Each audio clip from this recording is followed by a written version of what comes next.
السلام عليكم ورحمة الله وبركاته. الحمد لله والصلاة والسلام على رسول الله.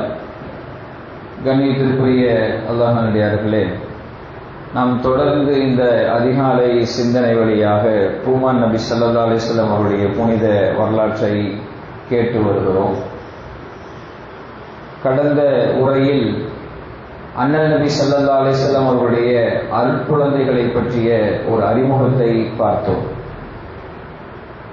அதிலே சொல்கிற போது பெருமானார் ஸல்லல்லாஹு அலைஹி வஸல்லம் அவர்களுக்கு கடைசியாக பிறந்த இப்ராஹிம் ரலியல்லாஹு அன்ஹு அவர்கள் இறந்தபோது சந்திர கிரகணம் ஏற்பட்டது என்று தவறுதலாக சொல்லப்பட்டுவிட்டது. சூரிய கிரகணம் ஏற்பட்டது.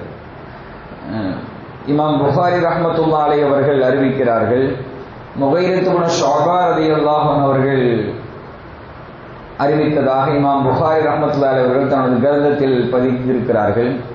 குஸிஃபத்தி ஷம்ஸு அலா அஹ்லி ரசூலில்லாஹி ஸல்லல்லாஹு அலைஹி வஸல்லம் யௌம மாத இப்ராஹிம். இப்ராஹிம் நபிகள் நாயகம் ஸல்லல்லாஹு அலைஹி வஸல்லம் அந்த அருட்குழந்தை மௌத்தான சமயத்தில், மௌத்தான நாளன்று சூரிய கிரகணம் ஏற்பட்டது.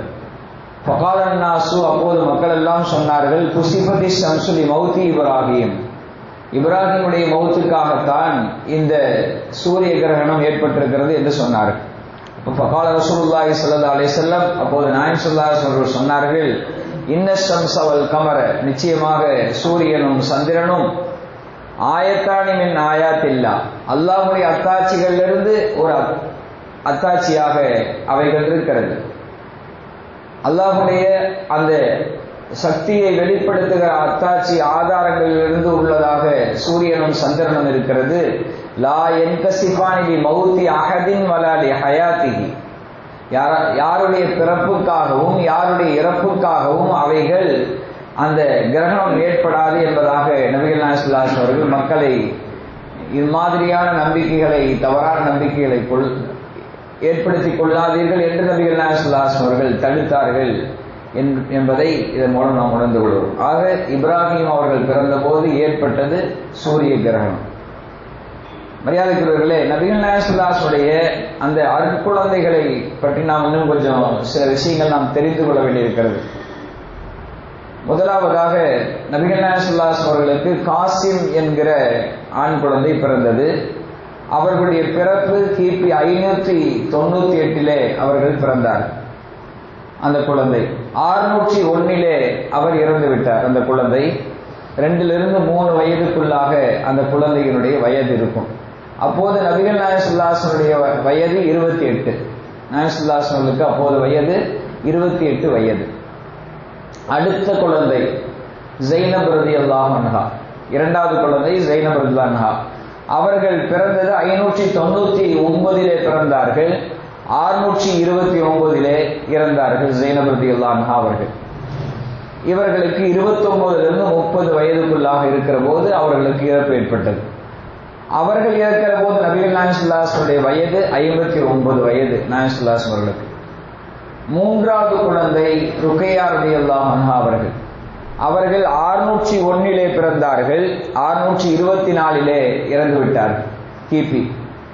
அப்போது அந்த இறந்த போது ருக்கையா அவர்களுடைய வயது 22-23 வயதுக்குள்ளாக இருக்கும்.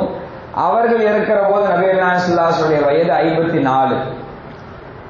அடுத்து உம்மு குல்சூம் ரலியல்லாஹு அன்ஹா நான்காவதாக. இவர்கள் பிறந்தது 603 பிறந்தார்கள். 630 இறந்தார்கள். அவர்கள் இறக்கிற போது நாயகம் ஸல்லல்லாஹு அலைஹி அவர்களுக்கு வயது 60-61 வயது இருக்கும். உம்மு குல்சூம் அவர்களுக்கு வயது 27 இறக்கிற போது. அடுத்த 5வது குழந்தை ஃபாத்திமா ரலியல்லாஹு அன்ஹா அவர்கள். இவர்கள் 605 பிறந்தார்கள். 632 இறந்தார்கள். நாயகம் ஸல்லல்லாஹு அலைஹி அவர்கள் இறந்த அதே வருடத்தில் தான் ஃபாத்திமா ரலியல்லாஹு அன்ஹா அவர்களும் இறந்தார்கள். அவர்களுடைய வயது 26-27 வயது இருக்கும். நாயகம் ஸல்லல்லாஹு அலைஹி அவர்களுடைய வஃபாத்துக்கு பின்னாலும் வாழ்ந்த குழந்தை என்ற நிலை ஃபாத்திமா ரலியல்லாஹு அன்ஹா அவர்களுக்கு மாத்திரம்தான். நாயகம் ஸல்லல்லாஹு அலைஹி வஸல்லம் உயிரோடு இருக்கிற போதே எல்லா குழந்தைகளும் வஃபாத் ஆகிவிட்டார்கள். ஃபாத்திமா ரலியல்லாஹு அன்ஹா மாத்திரம் நாயகம் ஸல்லல்லாஹு அலைஹி வஸல்லம் இறப்புக்கு பின்னால் 6 மாத காலம் வாழ்ந்தார்கள் என்று நாம் பார்க்கிறோம். அடுத்ததாக அப்துல்லா ரலியல்லாஹு அன்ஹு, அந்த குழந்தை பிறக்கிற போது பிறந்தது 611, இறந்தது 615. 3 to 4 வயது இருக்கிற போது அந்த குழந்தையும் இறந்து விட்டார். அப்போது நாயகம் ஸல்லல்லாஹு அலைஹி வஸல்லம் அவர்களுக்கு 45 அந்த குழந்தை இருக்கிற போது 45 அல்லது 46 வயது இருக்கும். மக்காவிலேயே இந்த குழந்தை இறந்து விட்டது. அப்ப 45 46 வயது நபி நாயகம் ஸல்லல்லாஹு அலைஹி வஸல்லம் இருக்கும். அடுத்து கடைசியாக இப்ராஹிம் ரலியல்லாஹு அன்ஹு அவர்கள் பிறந்தது கிபி 630, இறந்தது 632. அது 18 மாத குழந்தையாக இருக்கிற போது இப்ராஹிம் ரலியல்லாஹு அன்ஹு அவர்கள் இறந்து விட்டார்கள். கிட்டத்தட்ட 2 வயது நெருங்கிற போது அவர்கள் இறந்து விட்டார்கள். அப்போது நாயகம் ஸல்லல்லாஹு அலைஹி வஸல்லம் அவர்களுக்கு வயது 63. அவங்களுடைய இறப்பின் வருடம் அது. அப்போதுதான் இப்ராஹிம் ரலியல்லாஹு அவர்களும் மௌத்தானார், அவர்களும் மௌத்தானார்கள். ஆக இதுதான் நாயகம் ஸல்லல்லாஹு அலைஹி வஸல்லம் குழந்தைகளுடைய சுருக்கமான விவரம். அவர்களுடைய பிறப்பு, அவர்களுடைய இறப்பு, அவர்கள் இறந்த போது நாயகம் ஸல்லல்லாஹு அலைஹி வஸல்லம் என்ன வயது இருந்தது என்று நாம் சுருக்கமாக இது பார்க்கிறோம்.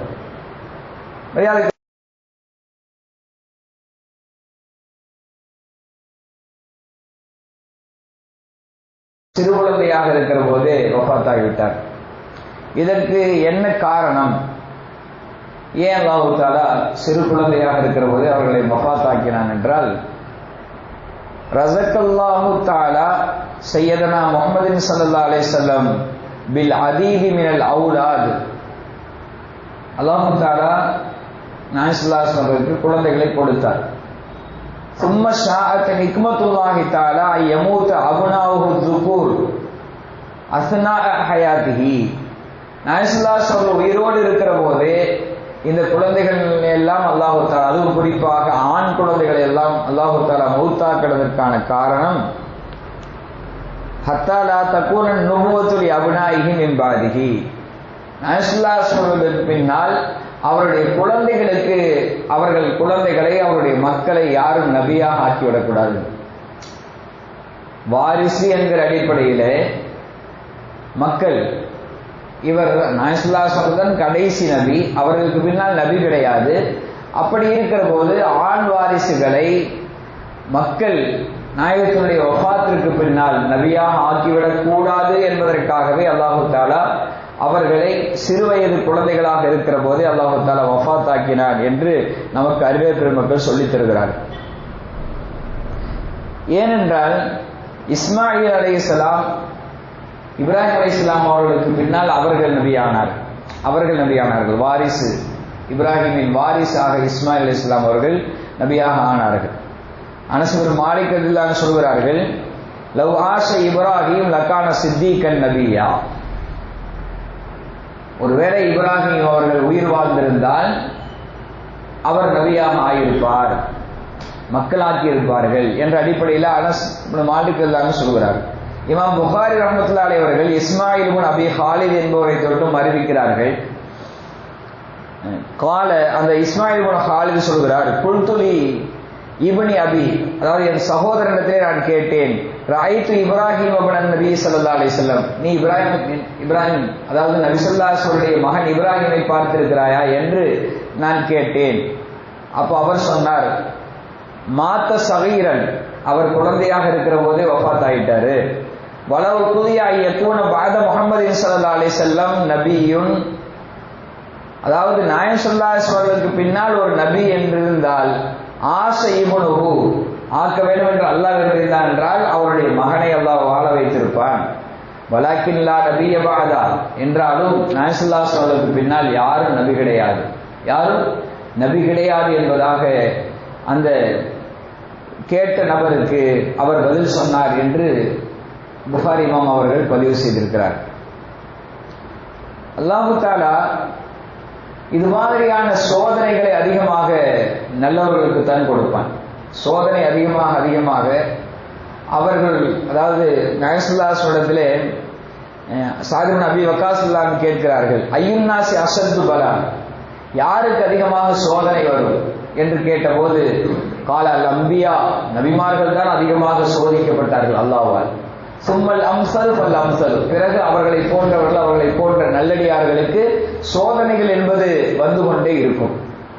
யுபுத்தலர் ரஜுலு அலா ஹஸ்பி தீனிஹி, ஒரு மனிதன் அவன் மார்க்கத்திலே எந்த அளவுக்கு பற்றுதலாக இருக்கிறான் என்கிற அடிப்படையிலே அவனுக்கு சோதனைகள் வரும்.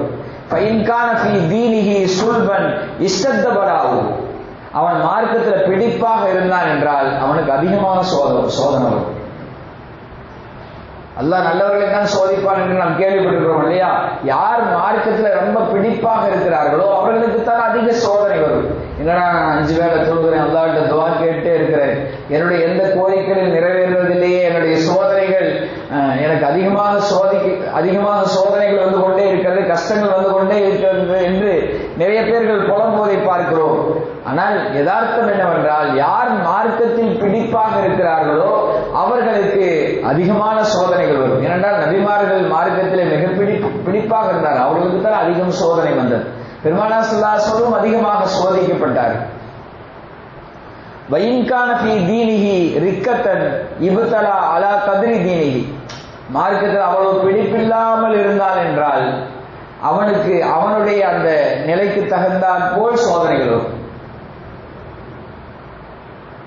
நாயசுல்லா சொல்லுகிறார்கள், வமா யப்ரஹுல் பலாஉ பில் அப்தி ஹத்தா யத்ருகுஹு யம்ஷி அலல் அர்தி வமா அலைஹி ஹதியத், அதாவது பாவங்கள் இல்லாமல் பூமியில இருக்கிற வரையிலையும் அவனுக்கு சோதனைகள் என்பது வந்து கொண்டேதான் இருக்கும் என்று நபிகள் நாயகம் ஸல்லல்லாஹு அலைஹி வஸல்லம் அவர்கள் சொன்னார்கள்.